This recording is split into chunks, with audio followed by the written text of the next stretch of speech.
Really quick, popping in here to just get this little edit in. I have been putting videos out on this channel for almost exactly 6 months. 6 months will be on July 6th, which is a Thursday, which is a day I don't put videos out. So Wednesday, I will have a special announcement for you guys. Look forward to it. Don't miss it. Bye. Hey guys, I am here today talking about more books and some crochet stuff. So right now I am reading Riley Sager's Survive the Night because I have a couple of more books of his, and after the only one left I want to see what else this author has to offer. I did read Home Before Dark a while ago. As a matter of fact, I think I have a video on it. I'm pretty sure I do. I'll link it in the description below if I'm right. Anyway, right now I'm reading Survive the Night, and it is about this girl who is leaving her college before the semester ends because she is having a really hard time dealing with the fact that her roommate and friend was murdered recently. And so she just wants to get away. So it takes place in 91, 93, something like that, before the advent of cell phones and, Googling everyone and everything and all that. And there is a board on her campus where you can say, hey, I need a ride. If anyone is driving this direction, can you help me? When she goes to put that notice on the board, there's a guy there saying, hey, I'm heading to that area. I'm going a bit past it, but I can drop you off there. Are you good with that?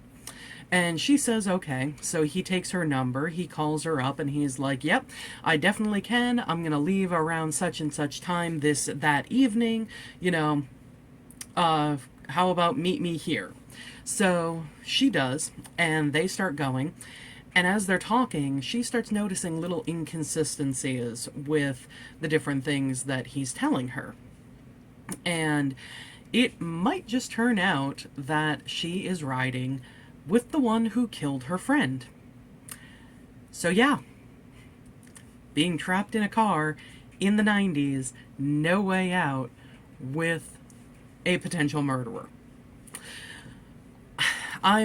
It's gotten to the point in the novel because from the start it has been from her perspective. And the chapter that I believe I just finished is from his perspective. And it gave some clarity to a few different things, and it's weird that I almost lose interest when stuff like that happens, because I would rather have the is he, isn't he kind of thing of, the uncertainty from the other character's perspective. I would rather have that tension the entire time rather than have it break because it's the guy's perspective and he's saying, oh yeah, I totally, played with her head there and everything like that. I don't know that he's definitely the killer that ended her friend's life, but it's looking pretty definite. Riley Sager does do interesting twists with these books though, so it'll be interesting to see if there's something like that or if it really is as straightforward as what we can assume so far with the novel. Anyway, the next book that I have that I want to read after I'm done with Survive the Night is called End of Story by Peter Abrahams. And he is an author I found years ago. And I can't remember the frickin' name of the trilogy, of any of the books in the trilogy. But he has this young adult trilogy, among several others that he's written. But the only thing that I remember about the young adult trilogy is that there is this overarching mystery. And our main character is a girl who is obsessed with Sherlock Holmes. And that was what made me interested in getting the book in the first place. And then, of course, I was perusing Amazon the past few days, and I happened to see this one, End of Story. It was on the recommended list when I found out that Alex Michaelides has a third book coming out called The Fury. And I loved his book, The Secret Patient. The Maidens was, it just It just was not as good. But The Silent Patient was freaking amazing. So, you know, a terrific book and then a middle of the road book. I'm totally willing to read a third one of this author. But anyway, on the recommended list was End of Story. And I read the blurb for it about this girl who is determined to become a writer, great American novelist, and I relate to that because ultimately I would love to be a full-time author. But she ends up working at a maximum security prison. And she starts talking to this prisoner there who doesn't seem like he belongs there. And so, let me see. I will just go to the third paragraph of the blurb here. Trying to understand the complex picture, perhaps even get some recognition for a writer as gifted as Harrow seems to be, Ivy begins to ask questions. Harrow is the prisoner. How did such a man end up in prison in the first place? Is he truly guilty? If not, who could have been responsible for putting him there, and why hasn't he tried harder to free himself? But the more questions Ivy asks to free a man she believes to be innocent, the more attention she draws to herself. Soon other people begin to ask questions about Ivy. In the span of just a few days, Ivy's life will be completely turned upside down. What begins as an inquiry into one man's innocence may explode into a love affair, and what begins as an obsession to save one man's life might just end up costing Ivy her own. I mean, tell me that's not an intriguing blurb. Like, oh my god. So yeah, totally gonna begin that after I'm done with Survive the Night. As far as the crochet front, I am working on basically getting the hair on and, you know, the detail things and stuff like that to the different individual dolls and the group dolls that I want to get done. The Van Gogh set has already been done, well, since the first time I was in the con in November 2021.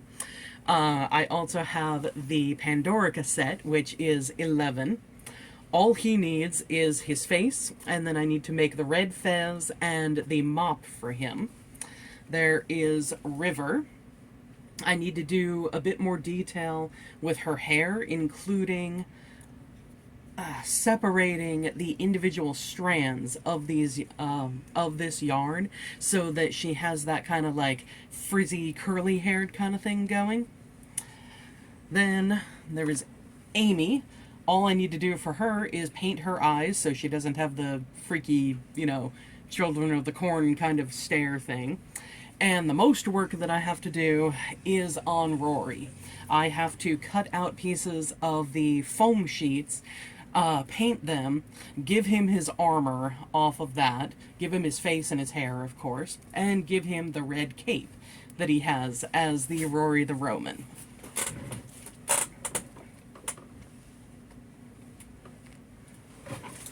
Other than that, I am working on the TARDIS bags. I am working on the 8th Doctor dolls. I just finished the leg of one of them. I have, I think, 5 right now in production at varying stages of completion. I don't think one of them has their legs stuffed. I don't have the legs on any of them yet, though. One of them has his coat with his collar. I've got 3 coats done. I need to make one more. Well, I've got 4 coats done. One is on the Doctor. The other 3 are just loose. They need the collars. I need to make another coat with the collar. I think... Nope, I've got all the sets of arms. I need to do one more leg. And then it's just a matter of getting, you know, sewing everything together and getting the details on him, like the eyes, the hair, the feet, and the hands. So yeah, that'll be fun, and I am potentially thinking of doing a 3rd raffle. I'm gonna, it more than likely will only be that this particular item I will only get one of done before the convention. And I kind of like the idea of gauging interest in it by having it be a surprise 3rd raffle. I know that I'm, you know, telling you guys about that right now, but That's why I'm not telling you what it is, because I don't know if I'll be able to pull it off. If I can make it, that'd be awesome. I will be good with just the 2 raffles. At least everything's, well, at least all the dolls are done for those. I still need to complete the stands. But, yeah, this is the kind of thing, I really like the idea of doing it. So, we'll see how it goes. Anyway, I think that's about it for me today. Thanks for watching, guys. Thanks for watching the convention video if you did. Hope you enjoyed that. And yeah, next con I've got is the Long Island Who convention in August, and I can't wait. I can't wait to get everything done for that. I can't wait to see Paul McGann again, and I can't wait to see what kind of profit I make and how successful these 2 raffles are, possibly 3. Because I love the more successful they are, the more I can give to the 2 charities that I'm going to. So I'm excited about that. I'm excited to see how well they do. Anyway, thanks for watching, guys, and I will see you on Wednesday. Bye.